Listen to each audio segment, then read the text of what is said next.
हरे कृष्ण। ये 5 नंबर पाठ है मीरा माई कृष्ण भक्त मीरा का कथा का। तो मीरा माई बचपन में जब गिरधर गोपाल को देखा उससे मांगने लगे और उससे नहीं मिलने पर वो बहुत रोने लगा। मेरे गिरधर गोपाल को लेकर चला गया, मेरे पति को लेकर चला गया, मेरे भगवान को लेकर चला गया, मेरे कृष्ण को लेकर चला गया। उसको दादाजी ने समझाए कि खाना खा ले, प्रसाद पा ले, तो वो बिल्कुल नहीं खा रहे, बहुत रो रहे। और उसके बाद जब संत उस कृष्ण को लेके गए और भगवान को रूम पे रख के प्रसाद प्रसाद पाके रात को सोने लगे। जैसे सोए महाराज तो भगवान कृष्ण सपने में आया। संत को बोला, देखो तुम्हारा पास जितना दिन रहना था, जितना दिन तुम्हारा सेवा लेना था, मैंने ले लिया, पर अब मुझे उसका पास जाना है जिसका जन्म ही मेरे लिए हुआ है, मुझे पाने के लिए हुआ है। और जो छोटा बालिका है जिसको मीरा मीरा बोलते हैं, ये ऐसे वैसे नहीं है, ये ब्रिज का गोपी है, माधुरी, जो कली युग में मुझे पाने के लिए सिर्फ आया है। द्वापर युग में सबने मुझे पाया, लेकिन इसके एक गलती होने के कारण ये मुझसे नहीं पा सका मुझे। इसलिए उसने साढ़े 5,000 साल मेरे लिए इंतज़ार किया, तपस्या किया। और आप बारी है इस जन्म में मुझे उसके पास जाने का। तो आप क्या करो, वो बहुत बड़ा भक्त बनेगा आने वाला दिन में, तो उसे आप उसके पास मुझे लाकर छोड़ दो। अब डायरेक्ट भगवान जी की आज्ञा है तो क्या करेगा, पर उसको समझ में आ गया ये ऐसे वैसा भक्त नहीं है, ये हम आपके तरह भक्त नहीं, ये बहुत महान ऊंचा कोटि का भक्त है। फिर सुबह होते ही वो संत आए मीरा का घर। उसको देख के सब प्रणाम किए। मीरा ने सुना वो संत आया है तो गेट खोला, और वो संत आके ना भगवान को प्रणाम किया, ना उसके दादाजी को, राजू को, ना और किसी को, राधे श्याम। तो उसने क्या किया, मीरा को प्रणाम करने लगे वो संत। उतनी सी बच्ची को सब देख के हैरान। बोला, लो तुम्हारा गिरधर, तुम्हारा गोपाल, तुम्हारा कृष्ण तुम्हारा पास आना चाह रहा था, मुझे बोला लो। घर वाला ने सुन के हैरान, बोला क्या बोल रहे आप। बोला ये सत्य है, इसे संभाल के रखो, ये वो मोती है, ये वो हीरा है जो पूरा भारत वर्ष को चमका देगा, जिसकी भक्ति की कथा देश विदेश तक होगा। और इसे आप ऐसा वैसा मत समझो, इसको कोई बाधा मत दो, इसको जो करना करने दो। जो ज्ञान, जो समझ, जो भक्ति हमारा अंदर नहीं है, सत्य सलास्तर होने पर इसके अंदर जन्म से इतना भक्ति है, ये जन्म जन्म का भक्ति किया हुआ है कृष्ण भगवान का, इसका संबंध है कृष्ण भगवान से। ऐसा बोल के संत चले गए। मीरा ने जब गोपाल जी को लिया तो उनको इतना बोला, देखो मीरा रोने लगी। बोला आप क्यों रो रहे हो, आप तो तुम्हें गोपाल जी दे दिए। बोला रो इसलिए रहा हूँ कि मैंने आपका गोपाल जी को आपसे छीन लिया। फिर मीरा हंसने लगे। बोला हंस क्यों रहे हो। बोला हंस इसलिए रहा हूँ कि मेरा भगवान मेरे पास आ गया, पर आप चिंता मत कीजिए, इसे मैं हर समय अपने नज़रों के सामने रखूँगा, नज़रों से दूर नहीं करूँगा। टाइम टाइम पे प्रसाद पिलाऊंगा, कपड़ा पहनाऊंगा, नहलाऊंगा, धुलाऊंगा, पूरा ख्याल रखूंगा, आप चिंता मत कीजिए संत महाराज। साधु जी को प्रणाम किए, साधु जी चले गए। आप मीरा माई तो बचपन से ही, मेरे तो गिरधर गोपाल दूसरा ना कोई, जाके सर मर मुकुट होई, सो मेरो पति होई। ऐसे करके मीरा माई बचपन से ही, ऐसी लागी लगन मीरा हो गई मगन, वो तो गली गली हरी गुन गाने लगी, ऐसी लागी लगन मीरा हो गई मगन। ऐसे करके मीरा माई बचपन से भक्ति करने लगे। पर दादाजी ने सोचा मेरा मैं मर गया हूँ, मेरा मीरा माई जो मीरा थे उनका माता पिता दोनों मर गए हैं, अब मेरे अलावा कोई नहीं है, मैं बुढ़ा हो गया हूँ, कब मर जाऊँगा पता नहीं, तो इसका शादी कराते हैं। थोड़ा बड़ा हो गया मीरा, तो शादी कराने के लिए चेष्टा किया, लेकिन मीरा ने मना कर दिया, साफ मना कर दिया कि हम सनातनी हैं, हम हिंदू हैं, हमारा एक ही बार शादी होता है, और मेरा शादी हो चुका दादाजी। बोला अच्छा तुम्हारा शादी हो चुका, मुझे भी नहीं पता, बताओ कौन है। बोला क्यों, मेरा पति तो यही है, कृष्ण है, गिरधर है, मैं गिरधर का गिरधर मेरा। तो ऐसा कहने लगे मीरा। दादाजी हंस रहे। बोला ये बचपन अभी तक गया नहीं है, पर इसको मैं चला जाऊंगा तो इसको संभालने वाला कोई चाहिए ना, इसको शादी कराएंगे। तो किसके साथ कराया, जिसका नाम था राजा भोज, और वो कहाँ का था, वो था मीवार, जो राम वंश सूर्या वंश था। महाराणा प्रताप का नाम तो आप लोगों ने सुना होगा, उदय सिंह का नाम सुना होगा, राणा संगा का नाम सुना होगा। तो उन्हीं का था राजा भोज। राजा भोज और राजा भोज के साथ उनका शादी विवाह ठीक कराया। पर तब तक तो मीरा का भक्ति का प्रचार हो चुका था। सारा दुनिया ये बात जान चुके थे कि कृष्ण भक्त मीरा बहुत बड़ा संत है, बहुत बड़ा भक्त है और उनके साथ विवाह होने वाला है। और कहा जाता है जब धरती पे मीरा माई था तो उससे ज़्यादा सुंदर स्त्री इस धरती पे नहीं था। मीरा से ज़्यादा सुंदर क्यों? एक तो वो पिछला जन्म का दापर युग के गोपी थे भगवान का, और दूसरा उन्होंने भक्ति मार्ग को आजमाया, जिसके कारण उसका तेज और डबल हो गया। और जो भगवान का भजन करता है भगवान बिना मांगे उसे सब कुछ देता है। तो महाराज उस मीरा को देखने के लिए कि उसका विवाह हो रहा है, जब वो मीरा को विवाह हुआ, एक तो मना कर दिया कि मेरा पति है कृष्ण, मेरे से विवाह हो गया, पर उसको दादाजी ने नहीं माना कि भाई ये तो बचपना कर रहा है, मैं बुढ़ा हूँ मर जाऊँगा, इसको कौन देखेगा, इसका जिंदगी भविष्य के लिए इसको विवाह कर दिया। जोर जबरदस्ती मीरा की इच्छा के विरुद्ध। किससे? राजा भोज से। तो जब महाराज विवाह करके ले गए, देखो भक्त का लक्षण क्या होता है पता है? आप हम या देश का कोई भी मनुष्य, जो पुलिस हो आर्मी हो, वो लोग नियम से चलते हैं, पर भक्तों का कोई नियम नहीं है। इसीलिए तो आज का समय अलग बात है, पर पहले के युग में, पहले के समय में, आज से 2-4 हज़ार साल पहले भी साधु संत भी देश के कानून के अंदर नहीं आता, देश के अधीन नहीं होता। राजा महाराजा भी क्यों ना, वो भी साधु संतों की इच्छा के अनुसार, आज्ञा के अनुसार करता था, कार्य करता था। राजा महाराजा की बात कर रहा हूँ।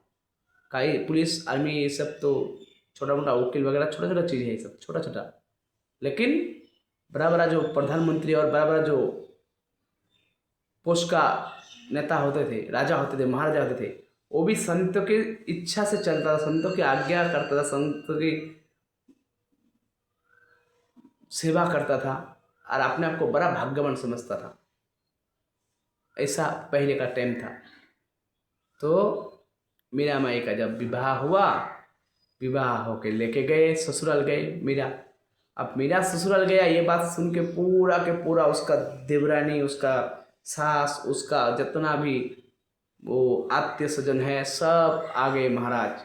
पूरा दुनिया आ गए देखने, मीरा को देखने के लिए, एक झलक देखने के लिए तरस रहे लोग मीरा को कि कृष्ण भक्त मीरा है कैसा। ओ महाराज जैसे ही मीरा को देखा, एक लोग बोलने लगे कि है ही नहीं कोई इससे ज़्यादा सुंदर। इसकी कथा आगे थोड़ा सा बताएंगे, तो एक घटना भी घटा है इसके साथ, मीरा के साथ, बाद में बताएंगे वो।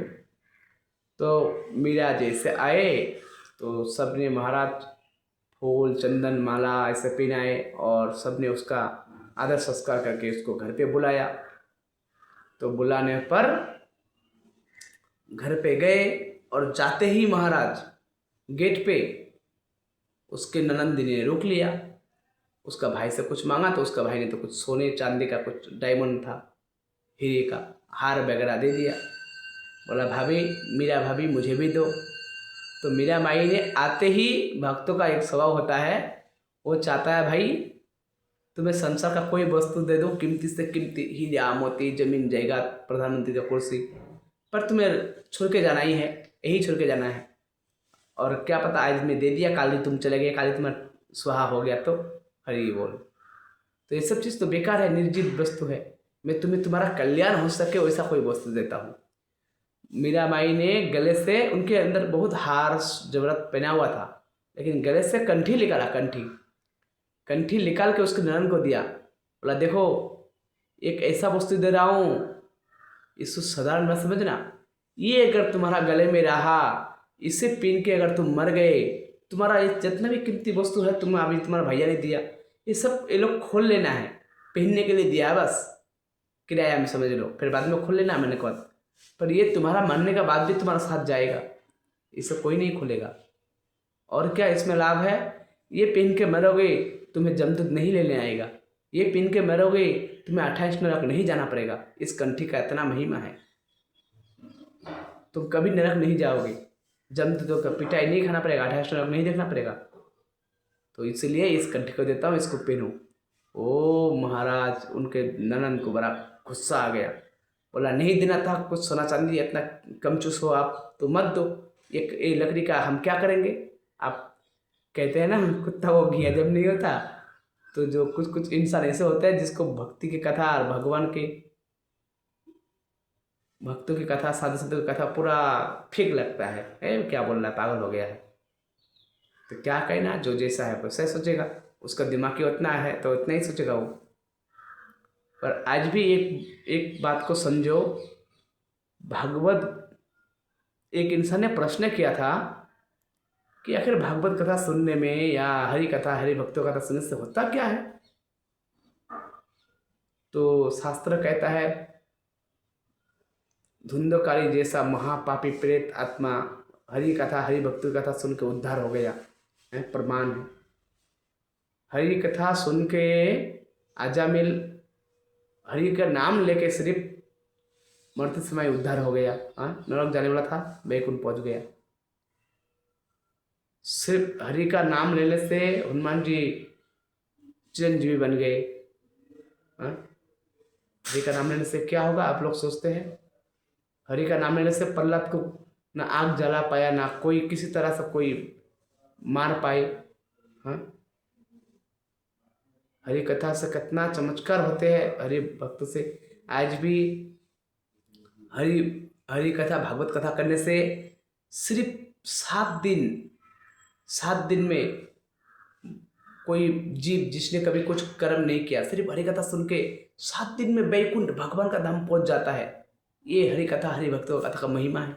राजा परीक्षित, कलियुग के राजा, प्रथम राजा परीक्षित 7 दिन सिर्फ हरि का कथा सुना और पहले गोलोक चले गए। सब देवता लोग देखता रहा कि भाई हम कितना हजार साल से, जुगों से इंद्र बना है, सूर्य चंद्र बना है। ब्रह्मा जी बोल रहे हैं मैं 10,000 साल तपस्या करके जो लोग को देख पाया, ये 7 दिन भागवत सुन के चला गया वहाँ पे। ये हरि कथा का शक्ति है, महिमा है। तो मीरा ने बोला इसका श्रद्धा है नहीं, दे के चले गए मीरा। तो ननन को बड़ा खटपट हो गई, ननन का भाभी का। तो मीरा जाते ही ये भूल गया कि मैं नया दुल्हन हो, मेरा सेवक सभी का बहुत था, पर उनको वो सब चिंता नहीं है। उनको क्या करना है, अपने जो गोपाल को साथ में लेके गई, जो संत से मांगा था, उस गोपाल को कहीं ला कपड़ा बिछा के भगवान का मंदिर के जैसा बना के बैठा के जल्दी से जल्दी फटाफट आटा मिलाए, पूरी बनाया, हलवा बनाया, खीर बनाया, भगवान को भोग लगाना। भगवान कितना देर से चल के आया भोग। देखो हम लोग मूर्ति को मूर्ति मानते हैं, विग्रह को विग्रह मानते हैं, चित्र को चित्र मानते हैं। ये हमारा एक गलती है। हम उसी को भगवान मान लेंगे, जब तक ना नहीं मानेंगे ना तो नहीं भगवान देखेगा। उसी को मानने लगेंगे तो वही फिर बोलने भी लगेगा, खाने लगेगा, सब कुछ करने लगेगा। तो मीरा माई कभी उस विग्रह को विग्रह नहीं मानते थे, उस डायरेक्ट भगवान ही मानते थे। उसको उससे बातें भी करते थे, उससे खिलाते भी थे, सब कुछ। तो मीरा माई को खाना बनाने लगे हैं, तब तक उसका ननद आ गया बुलाने कि भाभी भाभी चलो, कहाँ जाना है। तो बोला जाना कहाँ है, हमारा कुल का नियम है कि सबसे पहले देवी पूजा करना है। तो बोला देखो मेरे पास टाइम नहीं है देवी पूजा करने का, मैं अपना गिरधर का, गोपाल का सेवा कर रहा हूँ, कृष्ण का प्रसाद बना रहा हूँ। ये कितना दूर से चल के आए, खाया पिया नहीं। बोला कहा पागल जैसा बात कर रहा है, मन से सोचा उसका ननद ने। फिर बाद में बोला देखो ये देवी माँ का पूजा करना ही पड़ता है। बोला क्यों। बोला ये देवी माँ का जो पूजा करता है वो सदा स्वागत रहता है। बोला वो तो मैं ऐसे भी रहूँगा, क्योंकि ईश्वर परम कृष्ण सच्चिदानंद विग्रह हो, नादिरादि गोविंद सर्व कारण कारणो। जिसकी इच्छा मात्र से जिसकी थोड़ी सी आँख उठा के देख ले तो जमराज मृत्यु का जब तक कांपने लगता है, उससे भला कौन मारेगा। जो पल भर में ब्रह्मांड बनाता है, पल भर में नष्ट कर देता है, जिसके कर्मचारी, जिसके अधीन समस्त 33 कोटि देवी देवता है, जो पूरी सृष्टि बनाने वाला है, सबको बनाने वाला है, जो सृष्टि से पहले था, जो सृष्टि का बाद रहेगा, वो मेरे पति है, वो कैसे क्या होगा। ऐसे बात करने लगे। ये आगे वाला पार्ट में बताते हैं। राधे राधे।